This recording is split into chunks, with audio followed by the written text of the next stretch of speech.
Hey guys, so today's video I wanted to talk about what I think is the one LEGO Star Wars set that changed everything with the theme, that was kind of the turning point from the sets of old to the sets that we see today. And I think that that set is set 75280 501st Legion Clone Troopers, which is better known as the 501st Battle Pack. It was, if you see me looking down, I have my iPad here with notes like usual, so gonna get right into just general details about the set. It was released on August 1st, 2020 for $29.99. It was probably the heaviest fan demanded set I have ever seen. That movement was led by M&R Productions and was a huge movement within the community. And then we finally got it. It was a great set. It released in 2020. It had 3 501st Troopers and a 501st Jet Trooper, along with 2 battle droids, an ATRT, and a speeder. Nobody cares about that. We care about the 4 clones. It was widely considered one of the best sets ever made at the time. I know it was probably one of the most hyped up sets I've ever seen, and it was just a super awesome time to be in the community. But it has a domino effect that we see the effects of today. And that's mainly what this video is going to be about, is the impact that that set had on what we are seeing today. I want to start out with the positives. I want to keep it positive because I honestly think there are more positives than negatives with this. But for the positives, I'm going to be looking down at this a lot because this has a lot of numbers here. So not counting microfighters, polybags, or battle packs, because I felt like those were a bit of a cheat code type thing for this, because like you might get a random polybag or something like that. I counted the prequel sets that we received, prequel era sets I should say.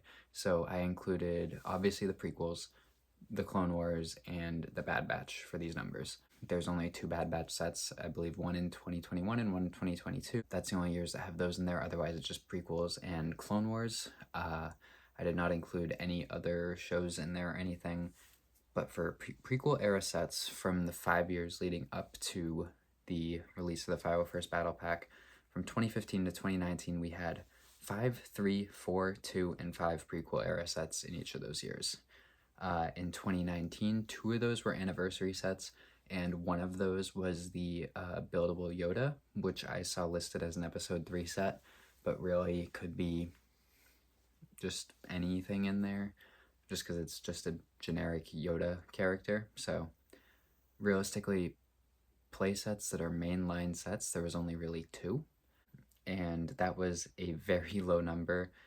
Like I said, the most was 2015 with 5, and most of those were episode 1 sets anyway. So if we're looking at episode 2 Clone Wars, episode 3 sets, which I think is what 90% of people think about when they say, oh, I love these prequel sets, they're talking about episode 2 Clone Wars, episode 3. We were getting like a couple here and there for an entire year.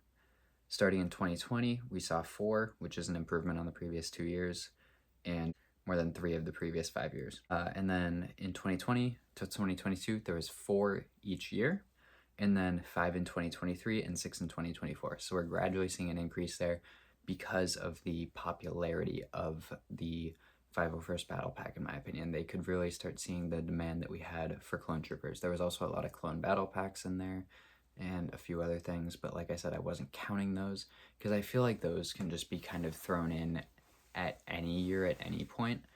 Like, it doesn't have to be alongside, the battle packs don't have to go alongside the movie release or whatever from that year, because that is why there were so few prequel sets in those years, was the movies that were released at the time, with the sequel as Rogue One Solo.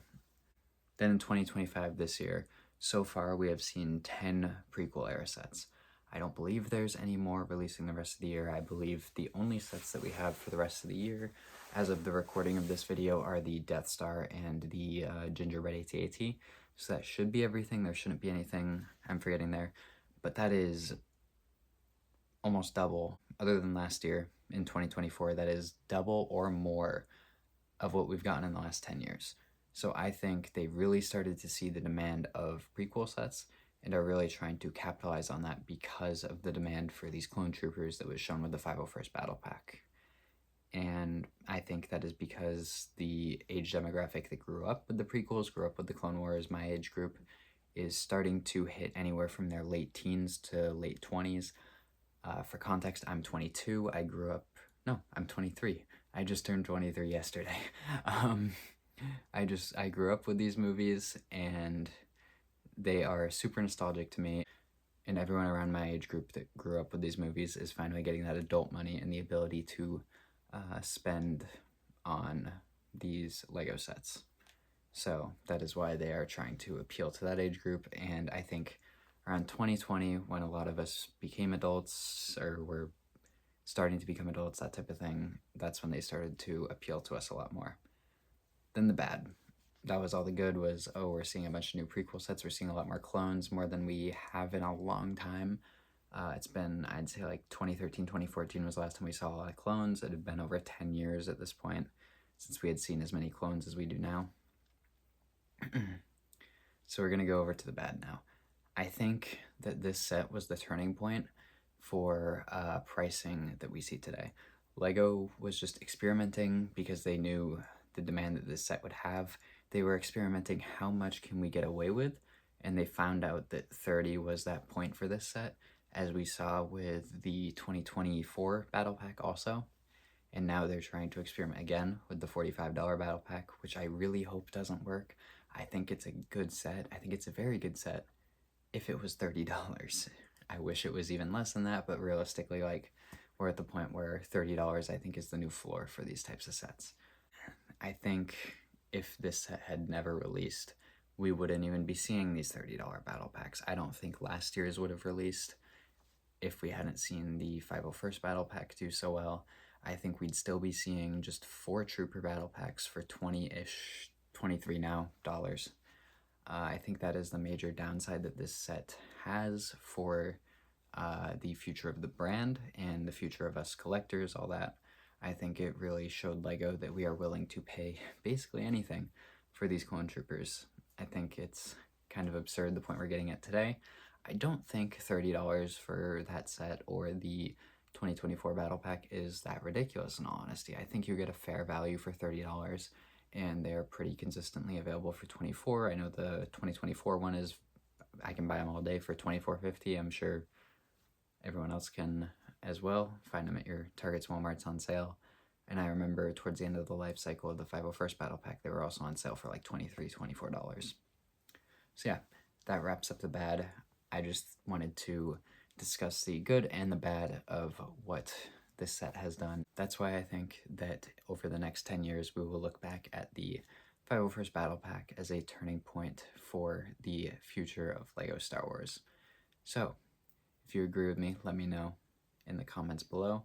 I personally think that it is almost undeniable that there was definitely a shift in design and a shift in philosophy for the company pre-2020 and post-2020, not only because of this set, but I can kind of see specifically when this set and that summer wave came out, a shift in philosophy.